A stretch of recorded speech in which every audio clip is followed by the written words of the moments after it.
Hello my lovely friends, it's Danielle here. I hope you are having an excellent day. Today we are going to talk about Selena Gomez's documentary called My Mind and Me. This documentary shows her life journey over a period of 6 years, and it shows how she learned how to live day to day amidst her mental health struggles during her rise to fame. But before we go any further, I just want to thank you for joining me today. If you are new here, welcome, or welcome back if you're a returning subscriber. If you are also a Selena Gomez fan like me, or if you also are passionate about mental health or like her Rare Beauty makeup brand, then make sure to stick around because I have some more video content coming up that I think that you will really like. So if you haven't already, please hit that subscribe button and ring the little bell so all of my other videos will come right to you. Selena Gomez's song My Mind and Me came out on November 3rd of 2022, and her documentary was released the very next day on November 4th of 2022 on Apple TV. The interesting thing about this film is that it wasn't intended to be a documentary about her mental health journey from the get-go. It was actually supposed to be a documentary about her revival tour, which we see a lot of in the very beginning. However, the revival tour was canceled after 55 shows because of how it was affecting her mentally and emotionally. So she never got to complete the tour, but she still had her film crew film snippets of her life over the course of these years, and they even followed her on her trip to Kenya. So over the course of time, this documentary started taking shape as telling her life story. I see why Selena wanted to share this vulnerable side of her with others.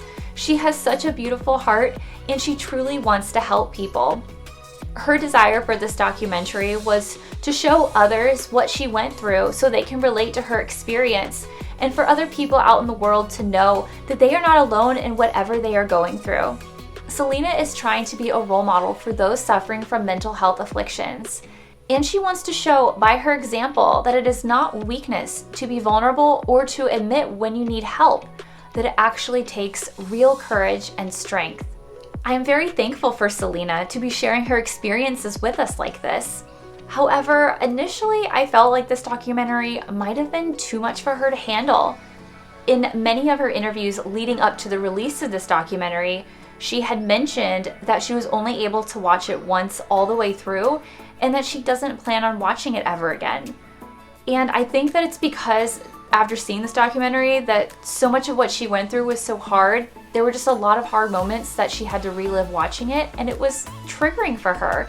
So I totally understand why she wouldn't want to watch it over again.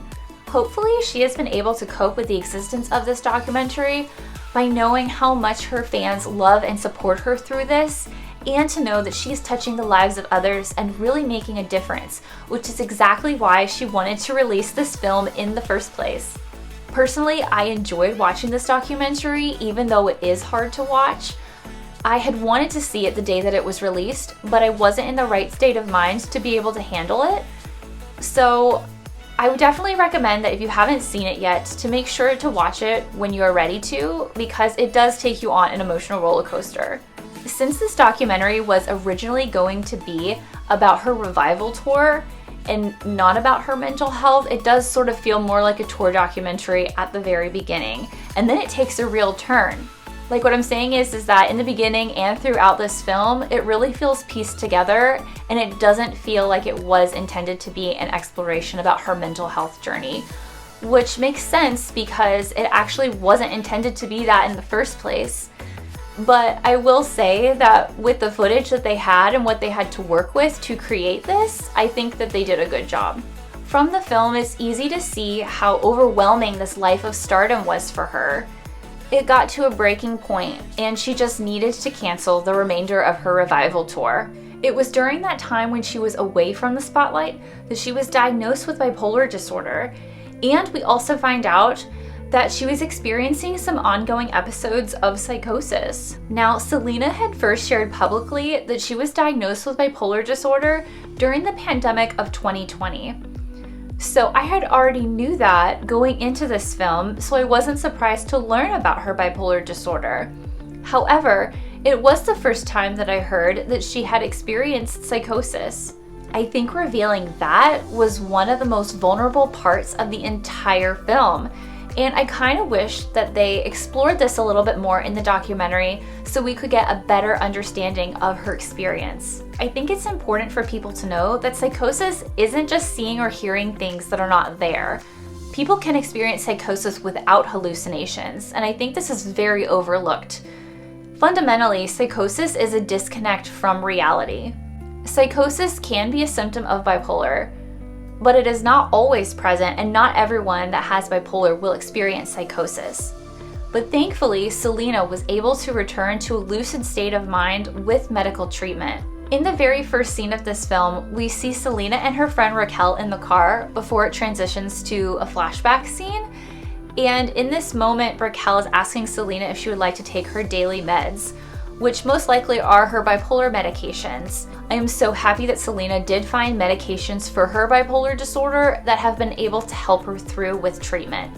I know that this was a really hard time in Selena's life, and I'm really proud of her and happy that she did go to a psychiatric institute for her overall well-being, and she took the time she needed away from the spotlight. Even though she initially didn't want to go, she knew that it was going to be beneficial for her. She talks about how part of her treatment was to educate herself about her diagnosis so she wouldn't be afraid of it and she could learn how to manage it.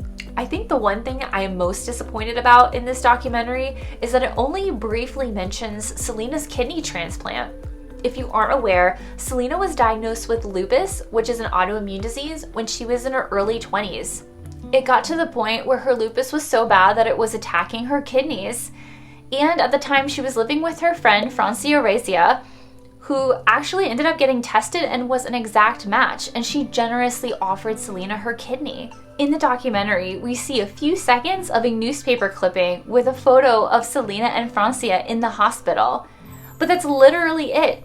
We see nothing more about her best friend who saved her life as her organ donor. Honestly, I was shocked and kind of saddened by this, that this was such a huge part of Selena's life and the reason that she's here today.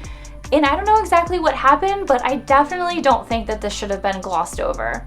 I'm not sure who decided to edit it this way, but I'm not going to assume that Selena necessarily wanted it to be this way. There was a lot of other people that had influence on how this narrative was being told.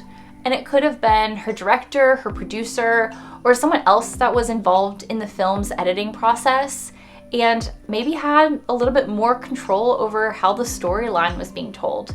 Maybe this part was skipped over in the documentary because it is so sensitive, but unfortunately I feel like that's unfair to Francia because she does deserve more recognition in this documentary. As for Selena, I know that she's truly and forever grateful for what Francia did for her. If you remember, after their surgery, Selena posted an Instagram post. There aren't words to describe how I can possibly thank my beautiful friend Francia. She gave me the ultimate gift and sacrifice by donating her kidney to me.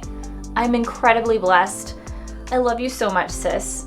Those are truly beautiful and heartfelt words, and I know that there isn't a day that goes by that Selena isn't thankful for being alive and for what Francia did for her. It seems like there's a lot that we don't know that happened between Francia and Selena from then until now, but it is heartwarming to know that Selena did release a Dear episode with Apple TV, and she specifically mentions the kidney transplant and thanks Francia from the bottom of her heart. I will never, ever, ever be more in debt to a person than Francia. The idea of someone not even second guessing to be a donor was unbelievably overwhelming. I think it had to happen the way that it did. In order for me to get to where I am, I was meant to go through it to do something for others. It was actually very sweet and touching. And I'm just thankful that even though it was on the Dear episode instead of the documentary, I'm just thankful that we got to hear Selena sharing her sincerest gratitudes for Francia and what she did for her. Another part that I really liked about this film was Selena's presentation at the 2019 McLean Hospital Gala, where she speaks so eloquently about her time in recovery for her mental health. She profusely praises the doctors and thanks everyone there for all of their hard work and accomplishments. She specifically talks about getting a clear answer and diagnosis for why she was experiencing anxiety and depression, and that this knowledge empowered her to be able to come to terms with her illness and to have a more comprehensive understanding about it for her overall recovery journey. I think it was beautiful to show the reaction of the gala audience in the documentary. We see there are several people that come up to Selena afterwards and praise her for sharing her story. She was told how by simply opening up and sharing her story was so courageous and that it is saving lives. And I absolutely believe that. I 100% agree. Of course, the best way that Selena has been able to express herself and her life journey and the trials and tribulations she's gone through has always been in music. She said that after the gala, when she got home, she contacted her co-writers and together they sat down and wrote the song Lose You to Love Me in 45 minutes. She said it was the fastest song that they had ever written. This is the part of the documentary where she talks about how the song Lose You to Love Me has a much deeper meaning than simply a lost love. It's really about her choosing to love herself again. And to do that, she talks about in the documentary that she had to learn about her bipolar disorder and how to manage it by going through treatment and therapy. And that was how she chose to love herself again, by helping to get the right treatment she needed to get better so she could live a happier and healthier life. In the documentary, they do show some behind the scenes footage of the making of the music video for Lose You to Love Me, and they show some behind the scenes footage of Selena in meetings where she's talking about the Rare album. I really loved seeing some of this behind the scenes footage. However, they really skipped over a lot of the making of the Rare album. This is really all we see in this film, and there is so much there that I would have loved to see because this album was such a big part of her journey. But even though the making of the Rare album wasn't covered as much as maybe we would have liked it to be in the film, I do actually have a video that I filmed myself on my YouTube channel here that you can take a look at about my perspective of the Rare album. Next, let's talk about Selena's trip to Kenya. She had actually wanted to go for a very long time, but her doctors wouldn't let her go because of all the vaccinations that she had to get required to go, and she had had her kidney transplant, which made her very vulnerable. But once she was cleared, she and her friend Raquel got their vaccinations and then headed to Africa. Selena went to visit students in Kenya who were attending schools that she helped raise money to build. It was over the course of 10 days where she immersed herself into their culture, and it drastically changed her life for the better. In the documentary, she talks about how fame made her feel lonely, and going on tour made it worse for her. She was really longing for deep and profound human connection, and she definitely found connection with the people that she met in Kenya. There is a really profound conversation between Selena and one of the Kenyan nursing students. They talk about how they believe in God, and they share some very intimate and revealing aspects of their life. It's a very heartwarming and emotional conversation, but it's also so beautiful to watch. I really enjoy hearing this dialogue between the two of them, and specifically hearing about Selena sharing that she believes in God. There is a part in the beginning of the film where we see Selena praying in Jesus' name before one of her tour performances. And I personally would have really liked to see more about her faith and how that has gotten her through her darkest times. It does seem like her trip to Kenya was a little bit like a spiritual retreat where she was able to escape the world and the chaos around her and just be able to focus on the beauty of God's nature and really immerse herself in that and having connections with others. And I just really feel like it was something that she really needed. We can see that Selena was reluctant to leave because this trip was so therapeutic for her. She felt moments of joy and peace that she had truly been longing for, and she didn't really want to let that go. There is an interesting scene at the end of their stay when Raquel talks to Selena very candidly about how Kenya isn't her real life. Like, this isn't her reality. And I know that Selena didn't want to leave, but Raquel was reminding her that she had to go back into the real world. And I think it was a little bit of a wake-up call and kind of the tough love Selena needed to get back to her real life again. However, I can also acknowledge Selena's desire for authentic human connection and how that was found in Kenya, And maybe she meant that being in Kenya was more real to her because she had those very intimate connections that she was longing for. And when she goes back to her reality, she's back with the press and tours, and like none of that is real. So it's like there is sort of this cognitive dissonance where her real life has a lot of very unrealistic aspects to it because there is so much about Hollywood and the music industry and everything that is just not real. And I think that maybe that there was a little bit of a miscommunication as to what the reality was that each of them were talking about. Because maybe in Selena's mind, she meant that this was more real to her because of those authentic human connections. And I would say she has a very good point about that. So after Selena's trip to Kenya, she gets thrown back into the Western world over in Europe. And it's a bit of a culture shock, where she is now doing promos for her Rare album. There is a point in the film where she is being asked very frivolous questions in these interviews that have nothing to do with her work or her life. She feels very much like a product, and it infuriates her. And I don't blame her. I mean, I certainly would feel that way too.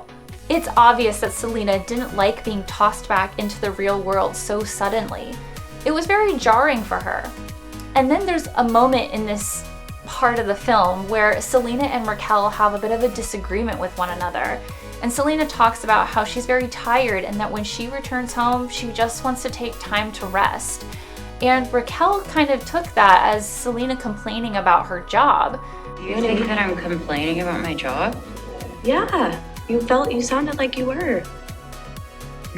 Not at all. Raquel was saying I need to get rest. Not like it's a bad thing. From my own perspective, I don't think Selena was complaining about her job. I just think that Selena was saying that she just needed more time to rest when she got home, to relax and unwind after all the hard work that she did. And I can kind of see where Raquel was saying, like, it didn't seem like she was having as much fun. And I think that was because she was kind of having those withdrawals from her Kenya trip that she loved so much. So I think there was a lot of mixed emotions going on. But overall, I would definitely agree more with Selena here because she definitely needed her rest when she got back home.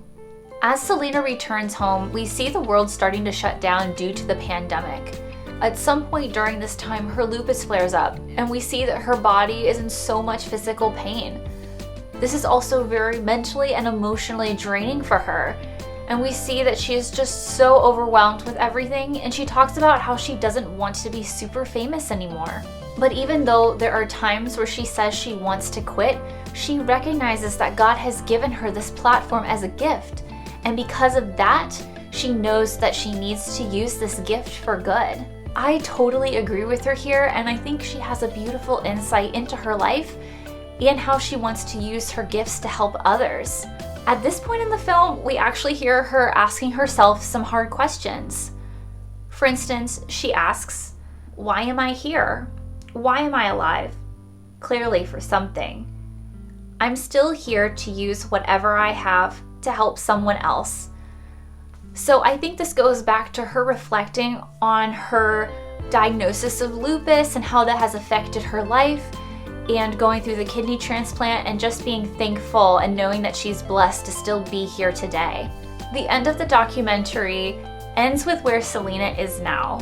And in a lot of ways, she is still in this dilemma of questioning her life's purpose and how to find fulfillment and meaning. But I do believe that this documentary has showed how much that she has flourished in her life over the hardships of the last several years. Let's just take a quick look at this clip from an interview where she was talking about her My Mind and Me documentary. I think it really shows a profound insight as to what Selena has taken away from the documentary and her life.